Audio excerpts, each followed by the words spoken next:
కాకినాడ జిల్లా వైద్య ఆరోగ్య శాఖ కార్యాలయంలో గల యూడీసీ సీనియర్ అసిస్టెంట్ మిస్సింగ్ పై జిల్లా వైద్య ఆరోగ్య శాఖ అధికారి డాక్టర్ జి నరసింహనాయక్ వివరణ ఇచ్చారు. యూడీసీ సీనియర్ అసిస్టెంట్ రాధాకృష్ణ తనపై అసభ్యకరంగా ప్రవర్తించారని జిల్లా ఫైలేరియా వ్యాధి నివారణ అధికారి సాయి లోహిత ఈ నెల 2న ఫిర్యాదు చేయడం జరిగింది.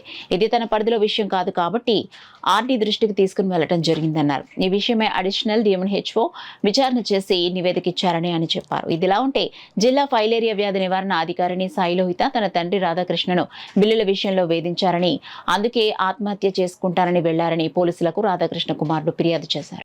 వాస్తవంగా వాళ్ళు ఇచ్చే ఇద్దరు స్టేట్మెంట్స్ తప్పిస్తే మాకు ఇంకా ఇతర మీడియేటర్స్ ఎవరు లేరు, అంటే మధ్యలో చూసిన వాళ్ళు ఎవరు లేరు. సో ఇష్యూ అనేది వాళ్ళు ఇచ్చిన కంప్లైంట్ అనేది మరి మెడికల్ ఆఫీసర్ గారు నాకు ఈ యూడీసీ వద్దు, నేను ఈ యూడీసీని పంపించేస్తా ఉన్నాను, నేను సరెండర్ చేస్తాను అని చెప్పి కంప్లైంట్లో రాయడం జరిగింది.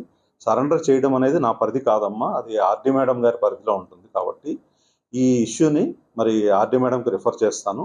నా పరిధిలో అయితే నేను వేరే చోటకి వర్క్ ఆర్డర్ ఇచ్చి వేరే చోటకి పంపిస్తాను. సో మీరు ఇక్కడ వర్క్ చేయొచ్చు, ఆయన అక్కడ పనిచేస్తారు అని చెప్పడం జరిగింది. కాదండి, నాకు ఆయన వర్క్ ప్యాటర్న్ ప్లస్ ఆయన బిహేవియర్ నచ్చలేదు. సో ఇది మిస్బిహేవ్ చేశారు నాతోటి. కాబట్టి నేను ఆయన సరెండర్ చేస్తున్నాను లెటర్ ఇవ్వడం జరిగింది. ఆ లెటర్ను ఆర్డీ మేడం ఫార్వర్డ్ చేయడం జరిగింది. వెంటనే 2వ తారీఖు కంప్లైంట్ ఇచ్చిన తర్వాత 3వ తారీఖు ఆర్డీ మేడం గారికి ఫార్వర్డ్ చేయడం జరిగింది.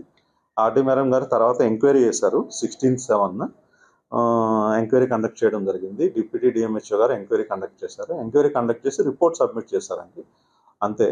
వాళ్ళిద్దరి దగ్గర స్టేట్మెంట్ తీసుకొని ఆవిడ యొక్క ఒపీనియన్ తీసుకొని స్టేట్మెంట్ ఇవ్వడం జరిగిందనమాట. Medical enquiry officer statements record చేసి ఎంక్వైరీ కండక్ట్ చేసి ఎంక్వైరీ రిపోర్ట్ ఇవ్వడం జరిగింది ఆర్డీ మేడం గారికి, నాకు. దాని మీద ఇంకా మేము ఎటువంటి యాక్షన్ తీసుకోవడం కానీ లేకపోతే ఏం చేయాలనేది కూడా ఏమీ డిసిషన్ తీసుకోలేదు.